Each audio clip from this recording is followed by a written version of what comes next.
Shalom, shalom, shalom, bien-aimés dans le Seigneur. Alors, je rends grâce à Dieu pour toi qui va encore suivre cette exhortation. Je tiens à bénir l'Éternel pour ta vie et aussi pour ton ministère. Mon exhortation va en ce sens où il faut respecter les hommes de Dieu. Peu importe l'homme de Dieu qui a été présenté à ta personne, il faut le respecter.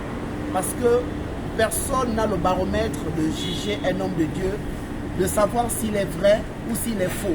Seul Dieu a le pouvoir de déceler le vrai et le faux. Donc vraiment, je vous exhorte humblement à ne pas être des chrétiens ou des croyants des doctrines. Soyez des croyants, des personnes qui ont d'abord cette révélation qu'il n'y a qu'un seul Dieu, un seul créateur pour une seule créature.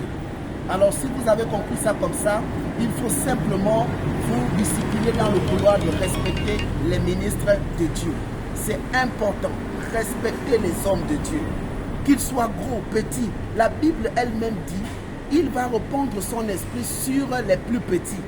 Et les plus petits vont prophétiser. Et les vieillards auront des songes. On a besoin de songes pour pouvoir essayer de mettre une méthodologie de nos vies. Donc respectons autrui, respectons les hommes de Dieu, respectons les religions des autres. Si tu es chrétien, c'est ton choix. Si tu es musulman, c'est ton choix. Si tu es céleste, c'est ton choix. Si tu es évangélique, c'est ton choix. Mais ne jugez pas les choix des autres. Parce que Romains chapitre 14 au verset 4 nous dit, qui es-tu pour juger un serviteur de Dieu?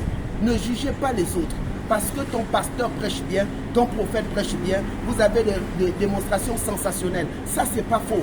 Mais l'Éternel te dit par ma bouche de ne pas juger. Parce que de la manière à laquelle tu juges, on jugera aussi ton père spirituel, ton pasteur comme ça. Restez humble dans la vie. Restez humble dans la vie. Soyez humble dans la vie.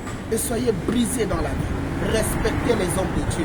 C'est Dieu qui appelle et c'est Dieu qui équipe. Dieu ne va jamais appeler quelqu'un qui marche, qui est calme comme ça. Non, il va toujours appeler des personnes qui ont une dimension difficile. C'est pourquoi il faut être sage. Alléluia. Il faut être sage. Ce monde est bourré d'épreuves. Les épreuves, nous en aurons toujours. On aura toujours des personnes qui vont nous mentir, des personnes qui vont nous dire aussi des bonnes choses, qui vont nous mettre sur le droit chemin et qui vont aussi nous dérouter.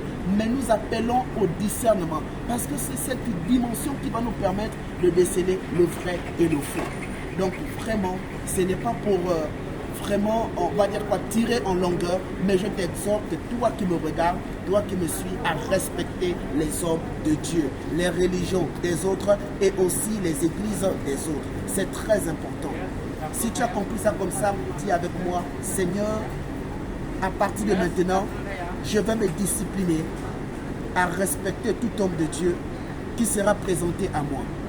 Je n'ai pas les yeux qui calculent le vrai ou le faux, mais je me base sur les principes de la parole.